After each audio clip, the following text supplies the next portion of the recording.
বাংলাদেশের দিনভর কয়েক দফা মুষলধারে বৃষ্টিতে ডুবে গেছে ঢাকা শহরের অনেক জায়গা। কিন্তু এমন দিনেও বাংলাদেশের রাজনৈতিক তাপমাত্রা ফুটন্ত কড়াইয়ের মতো। সে তাপ আবার যমুনার জন্য হয়ে দাঁড়িয়েছে আগ্নেয়গিরির লাভার মতো। অগ্নুৎপাত ঠেকাতে দফায় দফায় পর্দার আড়ালে চলছে বহু খেলা। অধ্যাপক ইউনূসের ঐকমত্য কমিশনের সুপারিশ, জুলাই সনদের বাস্তবায়ন আর নির্বাচনকে ঠেলে দিয়েছে চরম অনিশ্চয়তায়। তিন মিত্র রাজনৈতিক দলের বিরোধের মুখে সংস্কারের জন্য নেওয়া সব মহাযজ্ঞ ঢাকা পড়ে গেছে। ফলে সরকারের পিআর টিম থেকে যতই জোর গলায় বলা হোক না কেন, দেশব্যাপী মানুষের মধ্যে ফেব্রুয়ারিতে জাতীয় নির্বাচন নিয়ে ব্যাপক অনিশ্চয়তা দেখা দিয়েছে। 1 অক্টোবর সন্ধ্যায় তিন বাহিনীর প্রধান অধ্যাপক ইউনূসের সাথে বৈঠকে স্মরণ করিয়ে দিয়েছেন পুরনো সেই কথা, ফেব্রুয়ারিতে নির্বাচন না হলে দেশের পরিস্থিতি ভয়ানক রূপ নিতে পারে। সেনাবাহিনীও আর মাঠে থাকতে পারবে না। সূত্রগুলো বলছে এই অনিশ্চয়তা দূর করতে অধ্যাপক ইউনূস সময় পাবেন 15 নভেম্বর পর্যন্ত। তার মধ্যে তাকে নিতে হবে চূড়ান্ত সিদ্ধান্ত। তবে প্রশ্ন হচ্ছে, সেই সিদ্ধান্ত কি তিনি সংবিধানের মধ্যে থেকেই নেবেন, নাকি দুই রাজনৈতিক মিত্র জামাত ও এনসিপির চাওয়া মতো অসাংবিধানিক পথে হাঁটবেন?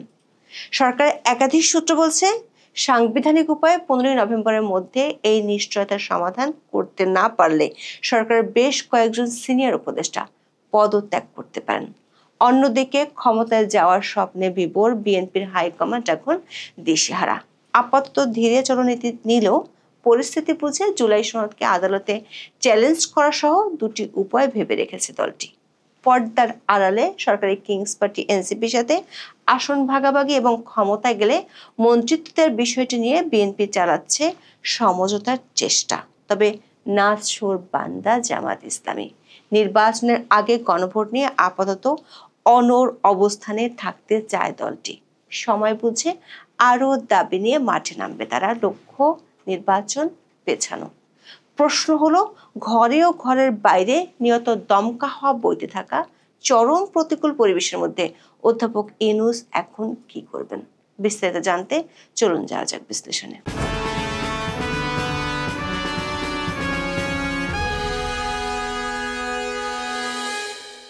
অধ্যাপক ইউনূসের ঘোষিত সময়ের মধ্যে জাতীয় সংসদ নির্বাচন হতে গেলে বাকি আছে 3.5 মাস।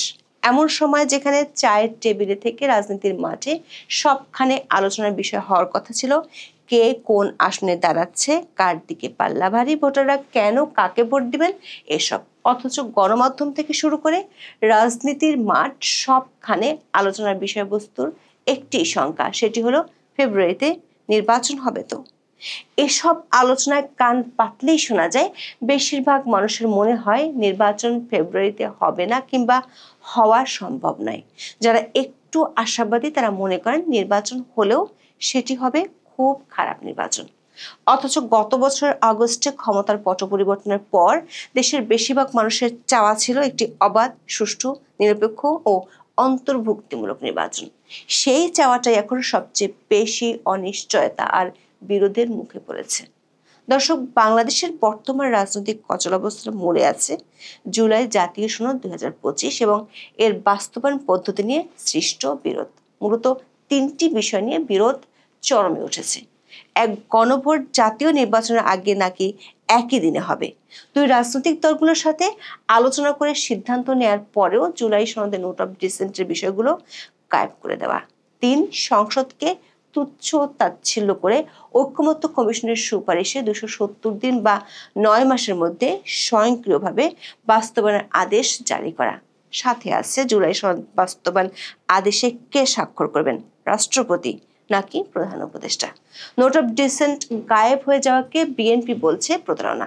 গণভোট নিয়ে জামাত ইসলামী ও তাদের অনুসারীরা বলছে নভেম্বরে গণভোট হতে হবে। অন্যদিকে বিএনপি ও তাদের অনুসারীদের দাবি সংসদ নির্বাচনের আগে গণভোট হতে পারবে না।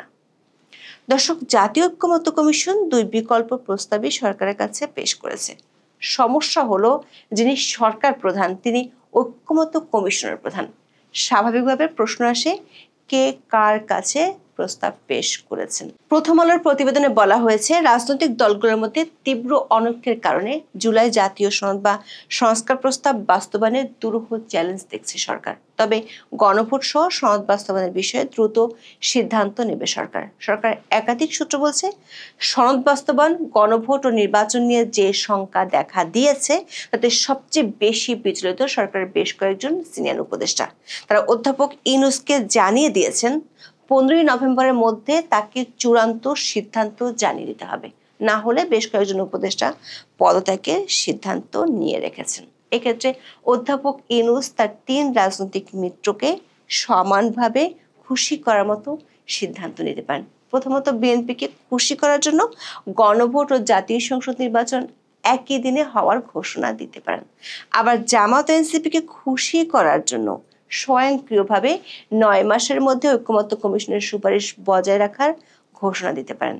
সেটি হলে বিএনপি ও এনসিপি মেনে নেওয়ার সম্ভাবনাই বেশি, কারণ এরই মধ্যে পর্দার আড়ালে বিএনপি সরকারি কিংস পার্টি এনসিপির সাথে সমঝোতার চেষ্টা চালিয়ে যাচ্ছে। ইতিমধ্যে এনসিপিকে 20টি আসনে ছাড় দেওয়ার প্রস্তাব দিয়েছে। বিএনপি সরকার গঠন করলে এনসিপি কমপক্ষে 3টি মন্ত্রিত্বও চায়। বিএনপি সূত্রগুলো বলছে, শেষ পর্যন্ত এই প্রস্তাবে বিএনপি রাজি হয়ে যাবে। তবে জামাতের সূত্রগুলো বলছে, নির্বাচনের আগে গণভোটের ইস্যুতে এখন তাদের আর পেছানোর উপায় নেই। পেছালে সেটি রাজনৈতিক দিক থেকে বড় পরাজয় হয়ে যাবে। এমন ত্রিশঙ্কুল অবস্থার মধ্যে 1 নভেম্বর সন্ধ্যায় 3 বাহিনীর প্রধান হঠাৎ করে সাক্ষাৎ করেন অধ্যাপক ইউনূসের সাথে।